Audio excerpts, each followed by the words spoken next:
Good morning. We convene today's hearing at a critical time for positive train control, or PTC, implementation. The victims' families and all those affected by the overspeed derailment of Amtrak 501 in Washington and the collision of Amtrak 91 in South Carolina remain in our thoughts and our prayers. These accidents underscore the importance of implementing PTC quickly, safely, and successfully. And while tragic grade crossing collisions like the one involving Amtrak Special Train 923 are not generally prevented by PTC, reducing the number of such incidents remains another important priority.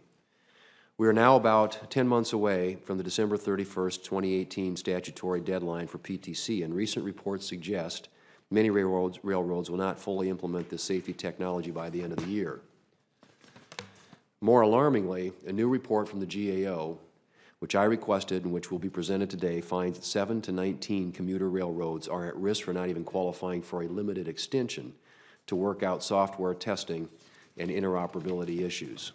The Positive Train Control Enforcement Implementation Act, passed by Congress and signed into law by President Obama in October of 2015, extended the original deadline of December 31st, 2015, amid reports that no railroad could meet the deadline, and many railroads were contemplating halting passenger rail service or shipments of essential supplies for agricultural production and water purification. This committee, on a bipartisan basis, took action to avert a rail shutdown and set a realistic framework for implementation. With this realistic framework in place, railroads should be able to get the job done. The law requires railroads to implement PTC by December 31st, 2018, and allows a railroad to apply for an extension of up to 24 months to ensure that PTC works as intended if, and only if, that railroad meets important milestones like full PTC hardware installation, spectrum acquisition, and employee training, and meets other milestones such as implementing PTC on a specific territory or initiating revenue service demonstration. For Class 1 freight railroads and Amtrak, the bar is higher. PTC must be implemented or in revenue service demonstration on a majority of the required territories or route miles. The law is clear. For each railroad, passenger or freight, all PTC hardware must be on board or in the ground by December 31st, 2018. The law also required revised PTC implementation plans to include transparent annual metrics and provided new authority for the FRA to enforce those plans. To date, FRA has initiated cases against 14 railroads that failed to meet hardware installation milestones or adequately report progress in a timely manner.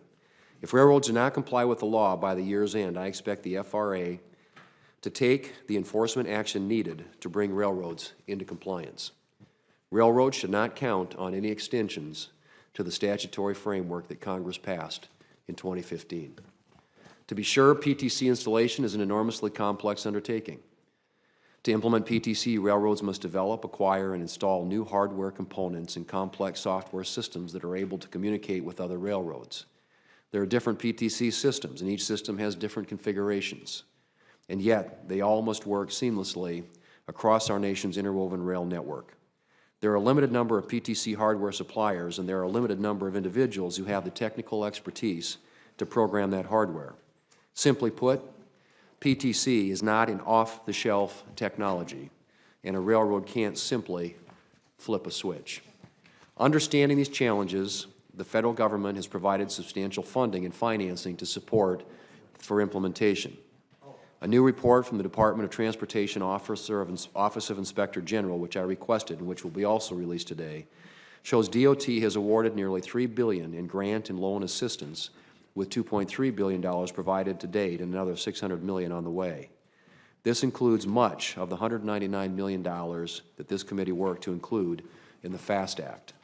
For instance, this financial support includes a $960 million loan and a nearly $100 million grant to support the Metropolitan Transportation Authority, one of our witnesses today. While not all financial assistance should come from the federal government, with a significant amount of federal support not yet expended, it is critical that grant and loan recipients deploy resources in a timely and efficient manner in advance of the deadline. I want to conclude my remarks by emphasizing what is at stake here. Failing to comply with the law is not an option. If commuter railroads do not meet the requirements of the law, there is a real risk of halting or reducing service. If so, millions of people who depend on commuter rail to get to work each day or to visit a doctor or see a family member could see their lives disrupted.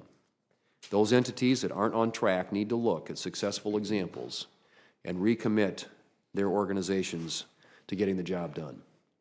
I will now turn to Ranking Member Senator Nelson for any opening remarks he might have.